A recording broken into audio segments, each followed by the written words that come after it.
This is the DJI Air 3S. Let's check it out.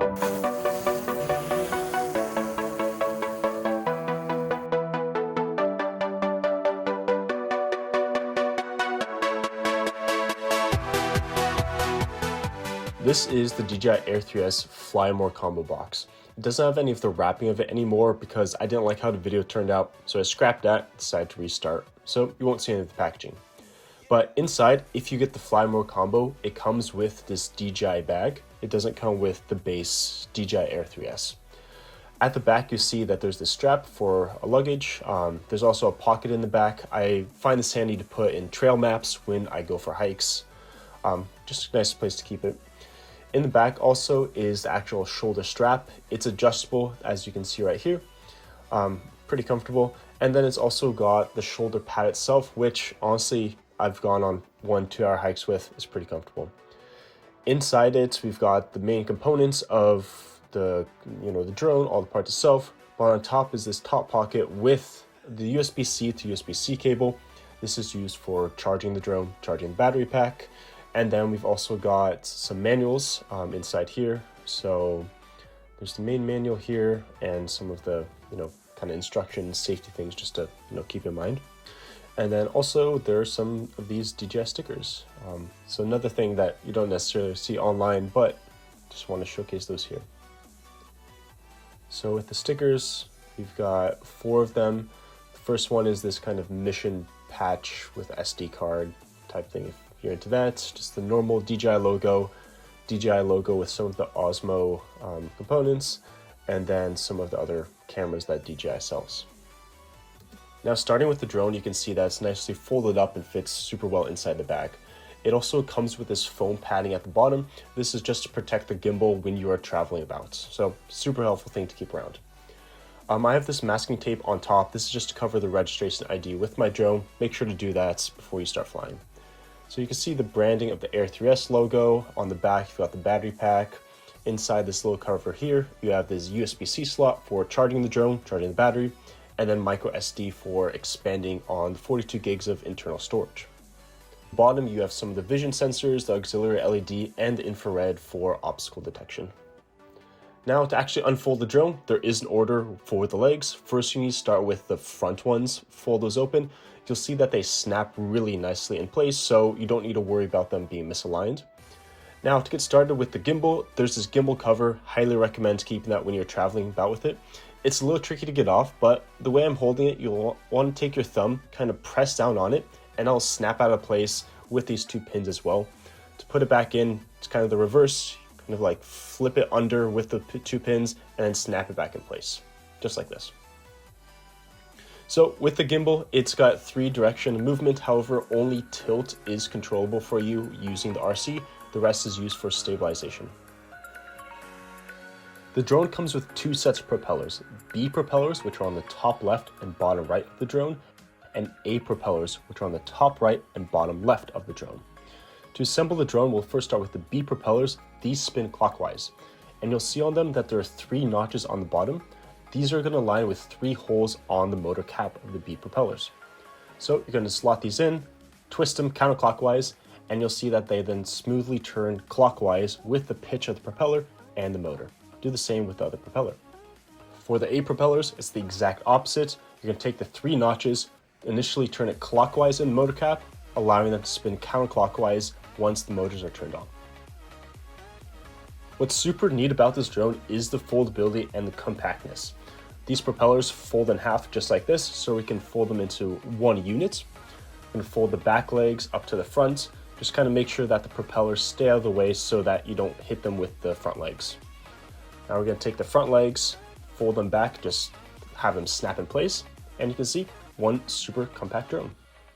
The Air 3S comes with one of 2 controllers, either the RC-N3 or the RC2. I have the RC2 in this case. The benefits of the RC2 is that it doesn't require an external device for the screen because it comes with a 5.5-inch built-in screen at 700 nits peak brightness.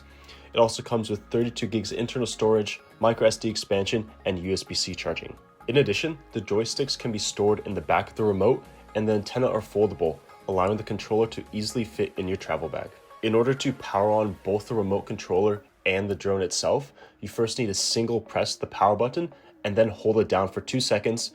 Then you'll see the LEDs light up as it begins to boot up.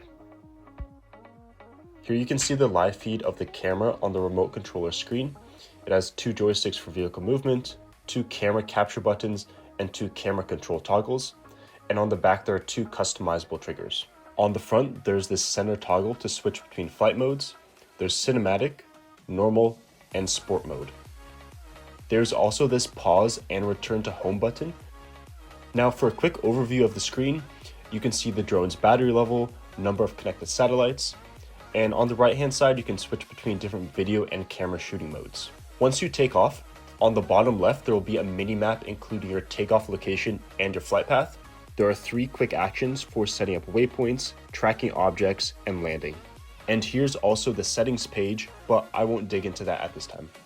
Turning off the remote controller and the drone is the same process as turning them on. First, you're going to single press the power button and then hold the power button for about 2 seconds and watch the LEDs fade out. Now for charging the devices, if you get the Fly More combo, it'll come with this battery charging hub that can hold 3 batteries. With the combo, you'll get 2 additional batteries, and the 3rd battery will already be inside of the drone. There are quick releases on the bottom of the hub to remove each battery, and then they just click back in place. To check the rough battery level, you just need to press once on the top button. This hub is charged with a USB-C cable, and since it is in essence a battery pack, you can use the USB-C cable as an output to charge other devices. So now there's a few ways to charge the drone. If you don't have the battery hub, you can place the battery in the drone and charge it directly with the USB-C cable. With the battery hub, you can use the battery to quick release and insert it into the battery hub and then start charging. And I find that charging times take roughly 1 hour per battery when going from 10% to full when I'm using my Anker 747 charging block. Since the remote controller is just built on Android, you can swipe down from the top screen and see the current battery level. Right now I'm at 65%, which is typically enough for me when I go through 3 full drone batteries on an afternoon flying. So for charging the remote, you can take the same USB-C cable and right next to the micro SD expansion ports, plug that in, and now you can see that's charging. The final part that comes with the Fly More combo is this ND filter set. So an ND filter you can essentially think of as a lens cap that blocks the amount of light that's hitting the main sensor. So to install this, you'll see here the main gimbal with the standard lens attached. What you're going to do is hold the gimbal and then slightly rotate the lens cap to the left, and you'll see that it unlocks and just snaps right out of place. To lock it and put it back on, you're going to align with a slightly larger slot and then rotate clockwise. So with the ND filter set in the Fly More combo, first you have the standard lens that comes with the drone, then you have an ND8, an ND32, and an ND128. So these progressively decrease the amount of light that comes through and hits the main sensor. Now, I haven't done much testing with actually taking imagery from the drone using these ND filters, but I did grab a few manual shots just so you can see the effect of the filter and what it would have on images taken from the drone. Now, with everything removed from the bag, I just want to highlight a few more little things that I haven't gone over yet. First of all, I always include the USB-C cable in case I want to use the battery pack to charge the remote controller when I'm flying. I also add an AirTag to the top pocket just so I'm always aware of where my bag is and where the drone is. Now in the main compartment, as I mentioned before, there is this foam padding for the gimbal. Definitely recommend keeping that in there. It's just another layer of protection for the gimbal. Don't want to be damaging that. There's also the 2 pockets and then this little front pocket where the ND filter comes in. What you can do is essentially part these 2 pockets together to make a little larger space. And this Velcro you can actually take apart and then move to the side to create one large compartment. So if you want to repurpose this bag and maybe place some books in there or a water bottle, it's just a nice little thing about the bag that you can do that I didn't really find online. So just wanted to highlight that here. The drone comes with 3 flight modes: cinematic, normal, and sport. Here's a side-by-side max speed test between normal and sport. I typically use cinematic mode for recording footage because the limited angular and linear acceleration makes for a smoother experience. Normal is used for general flying around, and sport is when I'm not recording anything in particular and just flying. Normal versus sport max horizontal velocity is roughly 15 meters per second to 19 meters per second, and max vertical velocity 6 meters per second to 9 meters per second. The camera gimbal is controlled by a toggle on the remote, operating between -90 and 60 degrees of tilt, the pitch angle. You can also map one of the back triggers to snap between -90 and 0 degrees for quicker adjustments. While using the gimbal stabilization, it operates with 3 degrees of mechanical freedom to ensure the camera is level to the horizon. You can see the gimbal at work to maintain the camera level in some of these tests.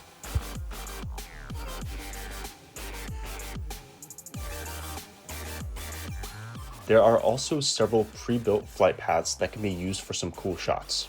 Some notable ones are the classic droney, varying width circles, and rotating place about a subject.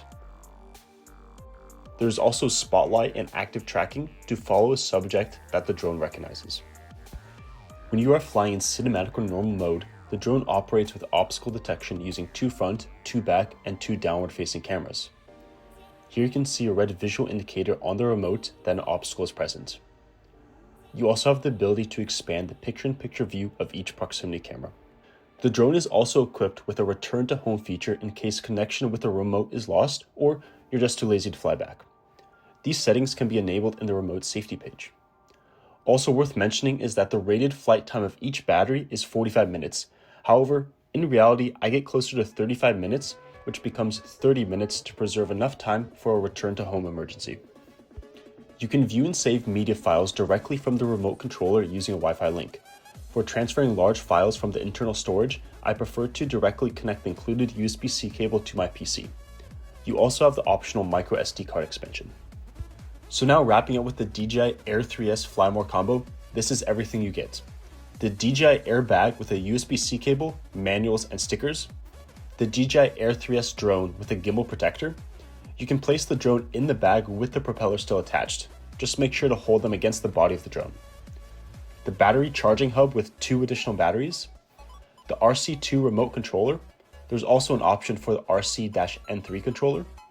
The 3 ND filters, as well as 3 spare A and B propeller pairs. And that's everything you need to go flying with the DJI Air 3S. Enjoy.